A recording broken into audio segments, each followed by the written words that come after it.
On examination, the patient appears comfortable at rest.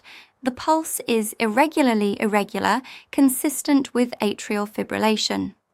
On inspection of the precordium, there may be a well-healed midline sternotomy scar.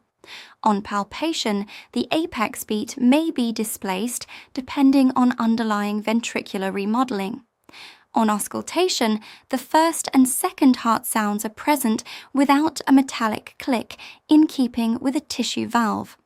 There may be a soft diastolic flow murmur at the apex related to flow across the prosthetic valve. There are no additional murmurs to suggest significant prosthetic valve dysfunction.